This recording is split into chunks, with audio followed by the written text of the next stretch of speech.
Hi, this is Larry Kaye with ShadowAnyone.com. This week I'm taking you with me on an actual surveillance, at least a good chunk of one. Honestly, the part that I found most interesting. Let's get started. This is actually something, I guess you'd call it ancillary to what I was primarily watching.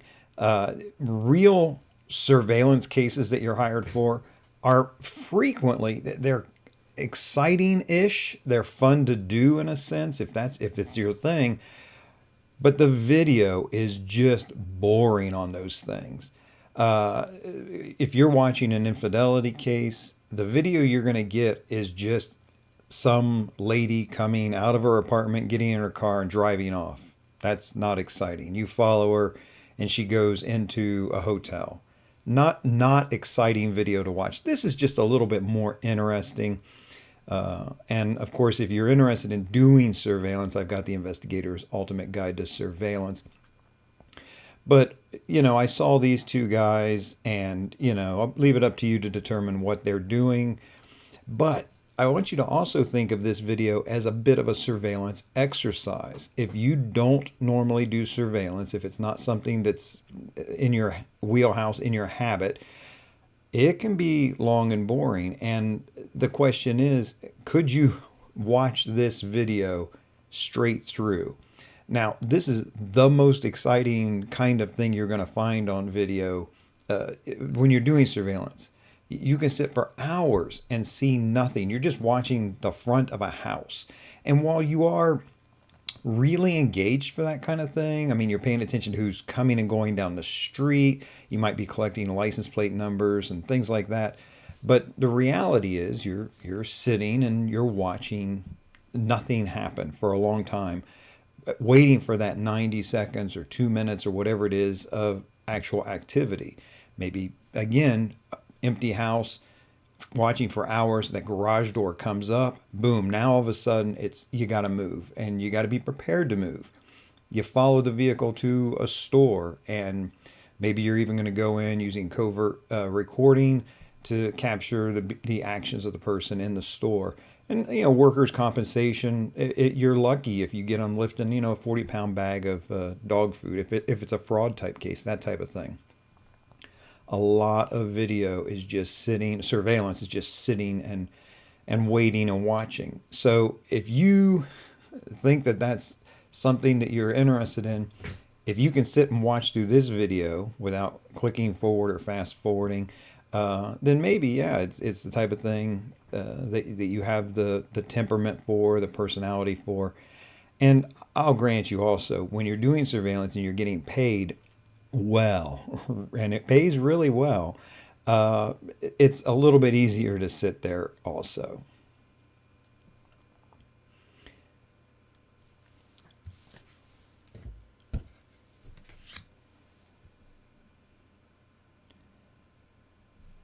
Also, keep in mind, if it surprises you that there's no audio on surveillance video, that should not surprise you. One of the things I teach in the Investigator's Ultimate Guide to Surveillance is to snip off a microphone jack and plug it into your surveillance camera. And what that does is it kills the microphone and you're not picking up sounds on your video. You probably really don't want to. If the rustling around in the van, the passing of traffic, any kind of sounds you're making in there, and it should be minimal, you don't want that all coming up on video. Even if you have to take or make a call, and the unlikely chance that you're working with another investigator, your communications with that investigator, if you're speaking them out loud, you don't want that all on your surveillance tape. So keep in mind here, I'm going to watch this along with you, but I'm also going to tell you a little bit about surveillance and some of my experience with surveillance and how that can make you a better investigator.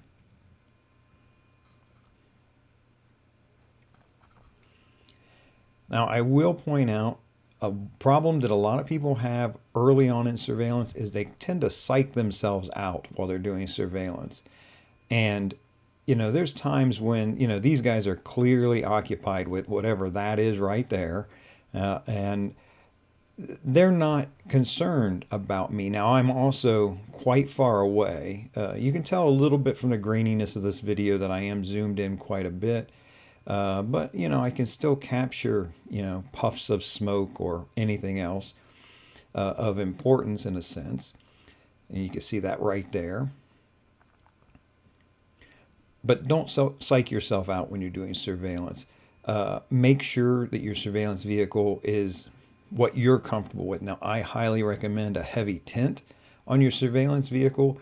And then I use curtains as well, because even on tinted vehicles, if you're backlit, a silhouette can be seen, movement can be seen, that type of thing. So make your vehicle as best you can so that you're not worried about people seeing you. And I'm not worried that these guys would see me at all, but passersby and other people in the neighborhood, that could be a problem. Make sure that you're well concealed so that you're comfortable focusing and concentrating on capturing the evidence that you need to capture.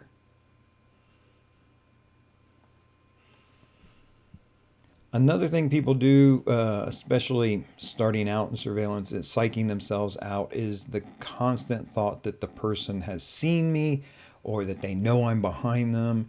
And this is just your super heightened awareness. And even as we talk here now and you think about this, it seems almost crazy that one person could follow another. You just feel like in this moment now, if someone was behind you, you would be checking six. You'd be looking behind you. But people aren't in that headspace. They're not in the headspace that we are right now talking about surveillance. They never think of it. Even people who are doing the wrong thing frequently are focused forward on the objective. And that's meeting the woman that they're going to be cheating with, or involved in whatever kind of child custody thing it might be. Getting the children to grandma's house, for example, so that they can go out and party rather than take care of the children. You might be working for the non-custodial parent who insists that the custodial parent is ignoring the children and pawning them off and would like to get custody. Surveillance can help with that type of thing, but you're going to see people as they move and drive, and you're going to think, oh my goodness, they must know I'm back here. Don't let that psych you out. Be cautious, but be realistic. Learn the true warning signs that someone might be onto you and react accordingly to them.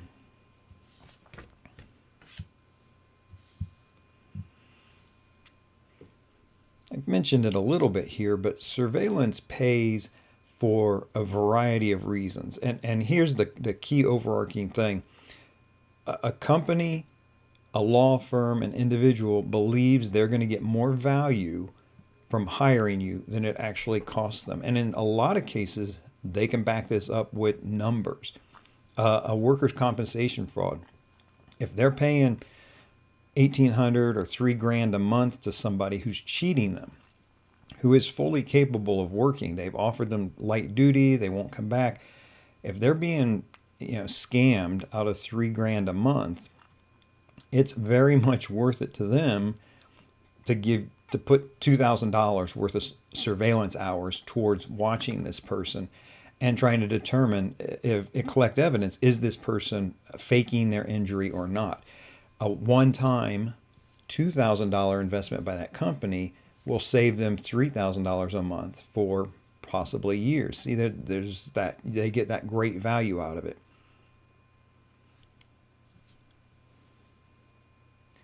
Child custody is the same way. They might not be able to place a dollar amount on it, although sometimes they can.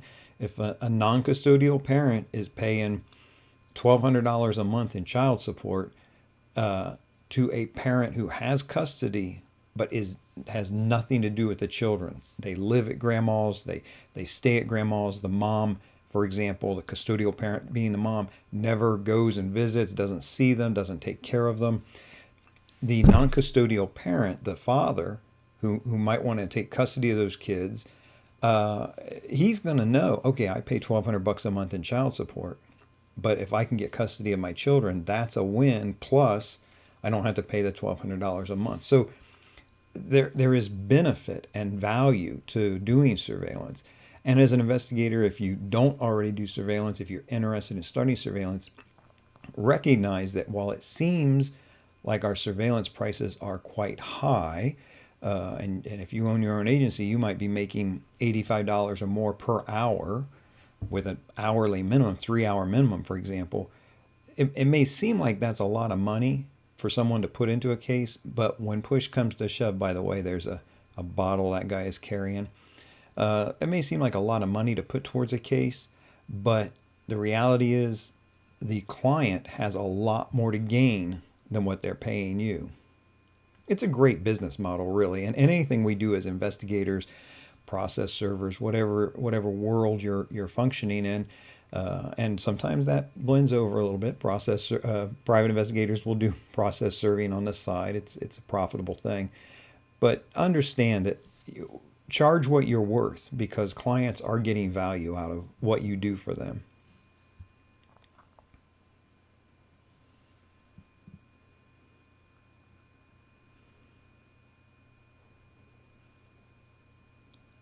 You can see this guy is putting a lot of work and effort into what he's doing here.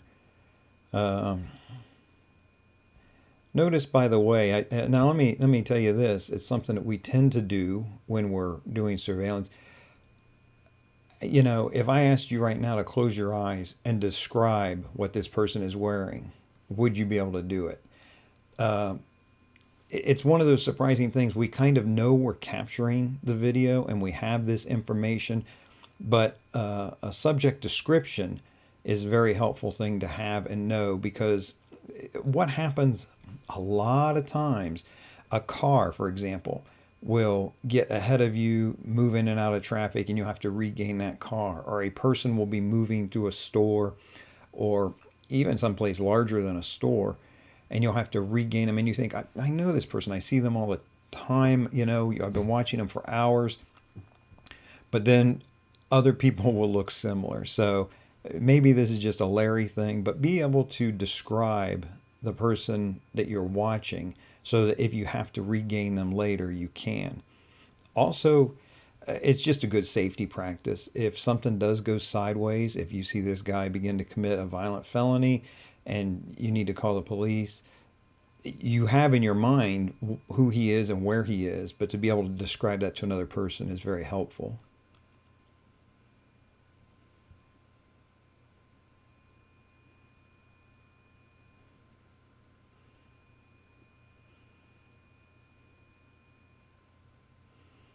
Very intent activity by this individual. And by the way, here's something you want to notice about surveillance too. When he first sat down there, he was much more concerned with who was around. The head was on a swivel more. And some of that you didn't see. I really started this when I got squared in, so I wouldn't be pan tilting and zooming a lot. But, you know, once the person's into their activity, be it cheating or going to work while they're on workers' compensation, that type of thing, they kind of drop their guard. It's difficult and exhausting to be vigilant that long. You cannot drop your guard. You have to still be aware if they're on the verge of spotting you, or if you're in an at-risk situation because you're, say, too close, or you've done something wrong.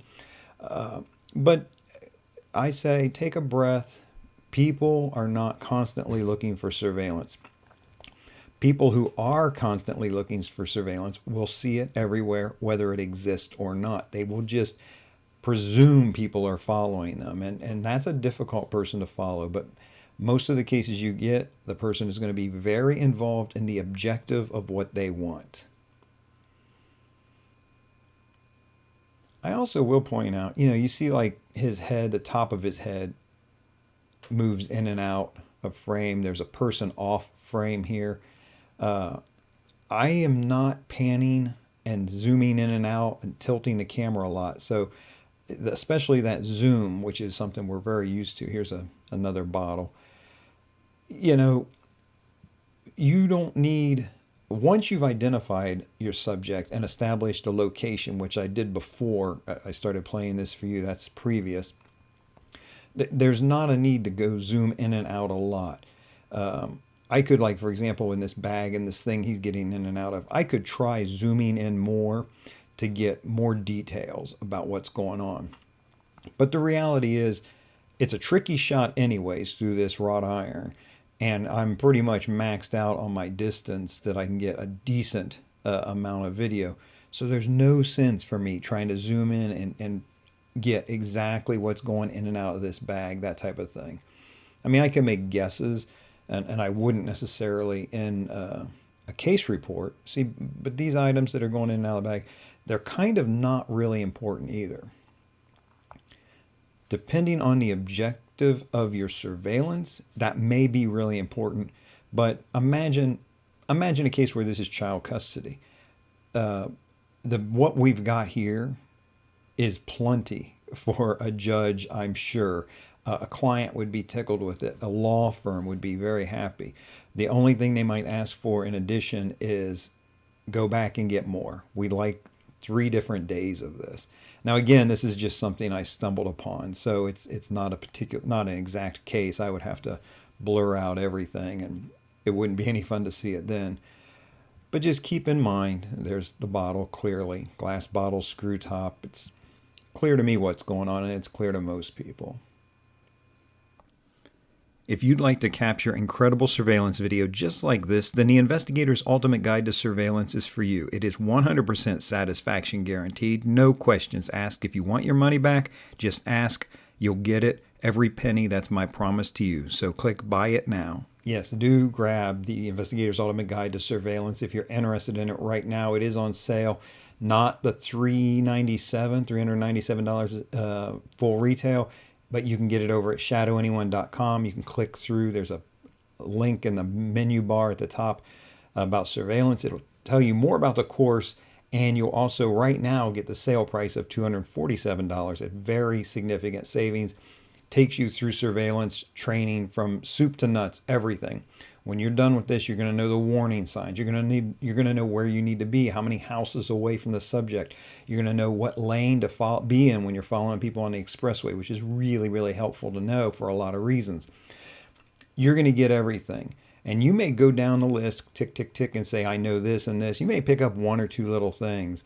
But overall, what you're going to know, especially if you've not done surveillance, that you've got it all. No one is keeping the secrets from you. I really am not in competition with you. So I was able to, in that training, I just spill my guts. I give you everything I know about surveillance. And it's, where else are you going to get that from an experienced private investigator? I just don't think you're going to get it as credibly and from somebody that you kind of know as well.